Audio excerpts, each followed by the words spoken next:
Throughout my 5-year marriage, my father-in-law always looked down on me. Until that evening. After he told me you're not worthy of my daughter, I said nothing. But what I did led him to the biggest regret of his life. Hello! If you're subscribed, let's jump right into the video. This story will make you furious, but justice will be served in the end. Ready? Let's go! Let's hit that like button right off the bat. I absolutely love reading your amazing comments. I'm David, 32 years old. I'm an electrical engineer and grew up in a middle-class family. I don't use social media too much, don't live a flashy lifestyle. I'm quiet, calm, focused on my work. My wife Emma is 29, a nurse. We've been together for 7 years, married for 5. She's beautiful, smart, and kind-hearted. I truly love her, and she loves me back. My father-in-law Robert is 58, a retired police officer, Emma's father. He's tall, imposing, authoritative. He loves Emma dearly, but sometimes this love becomes possessive. This 3-person dynamic had been going on for 5 years, but that evening, everything changed. The issue between Robert and me actually started from the day we first met. When Emma introduced me to her family at home, my father-in-law had examined me scrutinizingly. "What do you do for work?" he had asked. "I'm an electrical engineer. I work at a company," I had said. "How much do you make?" This question had made me uncomfortable, but I showed respect and answered. "A decent salary," I had said diplomatically. Robert frowned. "What does decent mean? Give me numbers." I thought to myself, who is this man to demand answers from me? But I endured it for Emma's sake, and it continued like that ever since. In every conversation he would interrogate me, as if trying to prove I was inadequate. "Did you buy Emma a car? Why are you still renting? What do other men buy for their wives? What do you buy?" He constantly cornered me with such questions. The hardest part was Emma being caught in the middle of this situation. She loved her father dearly and didn't want to fight with him, but she loved me too. "David, once Dad gets to know you, he'll love you," she would always say. "He's just trying to protect me." I responded with understanding. "Don't worry, honey, he'll get used to me over time." But 5 years passed, and Robert didn't get used to me. In fact, it got worse. Even when we got married, he wasn't happy. During wedding preparations, he kept saying, "You're rushing." He acted as if I was going to take his daughter away from him. Even on our wedding day, he didn't give his full support. Even during the bride and groom dance, he looked sullen. As years passed, Robert's behavior became even more aggressive. He started interfering not just with money matters, but with every aspect of our lives. "Emma looks too thin. Can't you feed my daughter properly? Why haven't you had children yet? Do you have fertility problems? Don't you take Emma out? She's always bored at home." Every sentence contained an implication that belittled me. The worst part was when he started having private conversations with me when Emma wasn't around. "David, let's be honest. You're a good kid, but Emma deserves better." "What do you mean? My daughter had dreams. A good marriage, a beautiful life. Can you give her these things?" "I try to give her what I can. It's not enough. Look at Emma's friends' husbands, then look at yourself." These conversations hurt me deeply, but I didn't tell Emma, because I didn't want their relationship to be damaged. 3 months ago, things really went off track. It was Emma's birthday, and we wanted to have a small celebration. Robert and my mother-in-law were coming too. I had bought Emma a beautiful necklace. It was expensive, but she was worth it. Emma loved her gift, and was very happy. But when Robert saw the gift, he frowned. "This is what you bought? How much did it cost?" "Dad, isn't it beautiful?" Emma intervened. "It's beautiful, but do you know what Emma's friend Sarah's husband bought her for her birthday? A diamond earring set." I thought to myself, here we go again, but didn't say anything.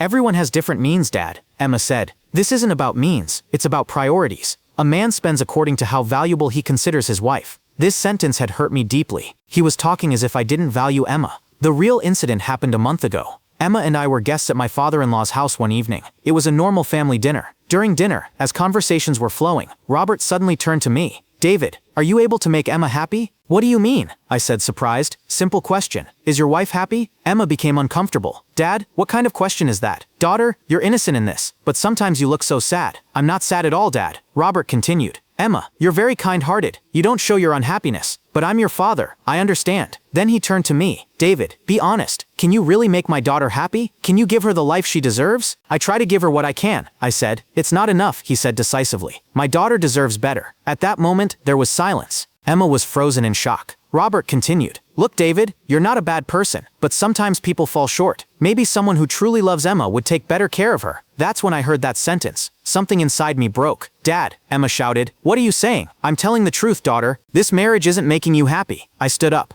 "Robert, I think I need to leave." David, sit down, Emma said, but I was already heading to the door. Robert called after me. Running away isn't a solution, David. You need to face the truth. That night at home, Emma and I talked. She was very upset. David, Dad went too far. I apologize on his behalf. Emma, am I the one making you unhappy? Of course not. You make me very happy. Then why does your dad think otherwise? Emma thought, Dad loves me very much. Sometimes he becomes overly protective. Or maybe I really am inadequate. Don't ever think that. But I couldn't sleep that night. Robert's words kept spinning in my head. The next day at work, I sat thinking. Robert had been looking down on me for 5 years, finding me inadequate, not considering me worthy of his daughter. But was I really inadequate? No. I was a good husband. I loved Emma, valued her, was faithful and responsible. The problem was that Robert didn't know me. He only judged based on what he saw from the outside. That's when the plan came to mind. Robert didn't really know me. What if he met the real David? First, I started researching Robert's background. I knew he was a retired police officer, but I didn't know the details. I had some police friends through work. I asked them, do you know Robert? Retired Commissioner Robert Mitchell. Of course I know him. Why do you ask? He's my father-in-law. Wow, he was a good man, an honest cop, but he was very strict. How so? Very disciplined, rule-oriented, very devoted to his family too. He loved his daughter very much. This information was useful. Robert valued rules, order and discipline. Second, I tried to understand what kind of people Robert respected. Through conversations with Emma, I learned that her father liked successful, strong, decisive men. Dad really likes Uncle Michael, for example. He's also strong-charactered, decisive. That was the information I needed. A week later, I called Robert. Robert, there's an important matter I need to discuss with you. What about? I want to talk face-to-face. When you're available. I could hear the surprise in his voice. Okay, you can come tomorrow evening. The next evening, I went to my father-in-law's house. Emma wasn't there. It was just the two of us. Sit down. What are we going to talk about? He said. Robert, I've been thinking about what you said to me the other evening. Yes, you're right. He was surprised. How so? I really can't make Emma happy. At least not in your eyes. David, no, let me speak. For 5 years you've seen me as inadequate. I accept that too. Robert became uncomfortable. I didn't mean to be that harsh. No, you were right to say it. I've made a decision too. What decision? I'm going to divorce Emma. Robert froze. What? If I'm really inadequate, then Emma will find someone better. David, Robert, you're absolutely right. I can't take good enough care of Emma. She deserves better. Wait. I'm not encouraging you to divorce. You're not encouraging it, but you're telling the truth. I accept these facts too. Robert's expression had changed. He was in panic mode. David, don't make such sudden decisions. Maybe I exaggerated a bit. No, you didn't exaggerate. I really am inadequate. What will Emma say to this? I'll explain it to Emma. Besides, you notice that she's unhappy too. David, stop. Let's reconsider this matter. I've already considered it, Robert. I'm meeting with a lawyer tomorrow. That night I didn't tell Emma anything at home. But the first phase of my plan was successful. The next day, Robert called me. David, I couldn't sleep at all last night. Why? I thought about what we discussed. Maybe I was too harsh. No, you told the truth. David, have you really decided to divorce? Yes. In fact, I talked to a lawyer yesterday. I don't want anything from Emma. The house, car, everything should be hers. This is a very sudden decision. I've actually been thinking about it for 5 years. You just gave me courage. Robert couldn't hide the panic in his voice. David, maybe you should reconsider this decision. Why? Weren't you right? Maybe I exaggerated. Robert, you've been thinking this for 5 years. It doesn't change overnight. Did you tell Emma? I'm going to tell her tonight. Wait.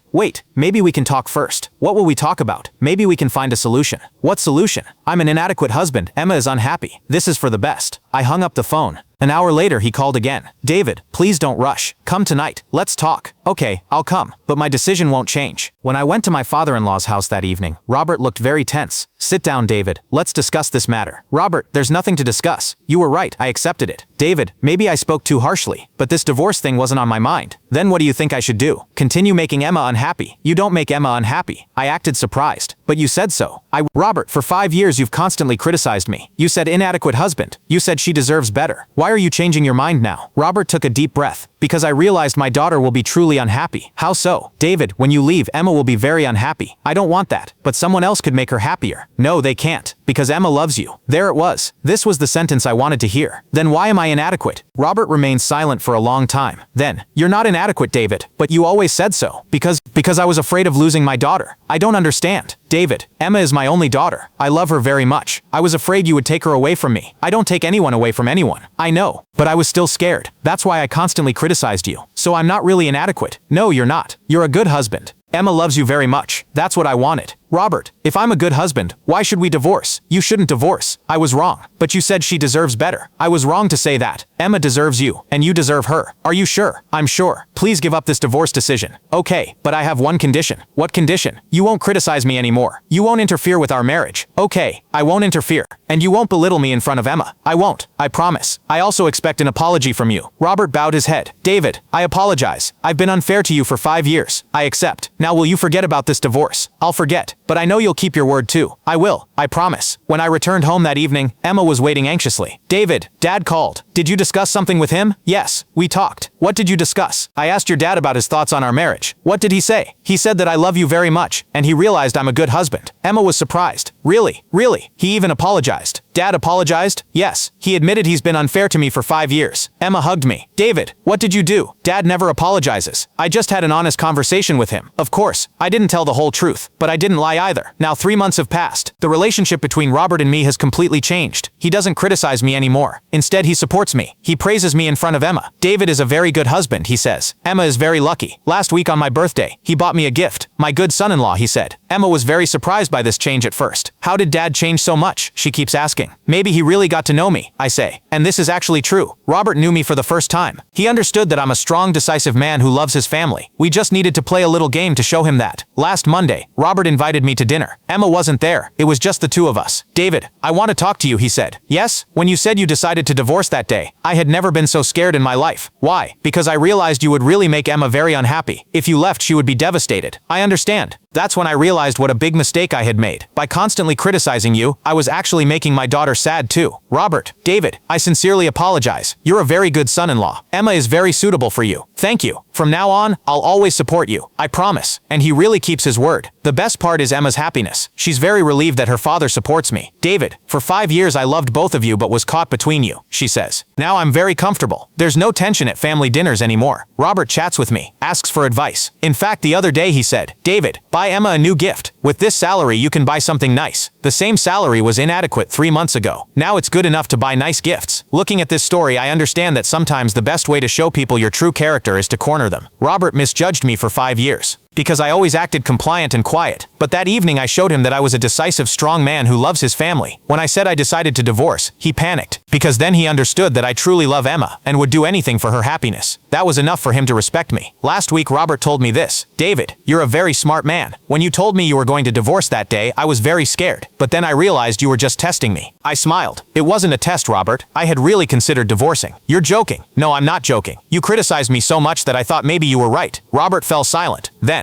I wish I had known you properly 5 years ago. It's okay. You know me now. The most important lesson I learned from this story is, don't doubt yourself just because people misjudge you. Robert criticized me for 5 years, but I really wasn't inadequate. He just misjudged me. I needed to take a dramatic step to show him my true character, and it worked. Now my relationship with my father-in-law is very good. Emma is very happy. I'm at peace too. Sometimes you need to play small games in life, but these aren't malicious games. They're just ways to show the truth. Last night Emma asked me, David, Dad changed a lot after talking to you. What did you do to him? I didn't do anything, honey. I just had an honest conversation with him. What did you talk about? I told your dad how valuable you are, and if I couldn't make you happy, I needed to leave. Why did you say such a thing? Because I really thought that at the time. Emma hugged me. You're so good, David. Dad finally understood that too. Yes, he understood. But I needed to help him understand. And now everyone is happy. Sometimes justice is delayed, but it always comes. The important thing is to make the right move at the right time. Viewers, let this story teach you this. Sometimes you need to take dramatic steps to break people's prejudices against you. I acted compliant toward my father-in-law for 5 years, but this didn't help him get to know me better. On the contrary, it made him think I was weak. When I showed him that evening that I was strong and decisive, all his thoughts about me changed. Robert is now my biggest supporter. Because he really got to know me. Sometimes we have to play roles in life. But this isn't a bad thing. It's just a different way of showing your true character. I truly loved Emma. That's why I was even willing to leave my father-in-law for her happiness. When Robert understood this, he realized how wrong he had judged me. If you're experiencing similar situations, don't doubt yourself. Sometimes the problem isn't with you, it's with people who misjudge you. But be patient and wait for the right time to show them your true character. I was patient with Robert for 5 years. Finally, he got to know me properly too. Now we're all very happy as a family. Emma is comfortable. My father-in-law is supportive. And I'm at peace. Thanks for this story. What would you have done to your father-in-law if you were me? I'm curious in the comments. Don't forget to like, subscribe so you don't miss these drama stories. See you in the next video.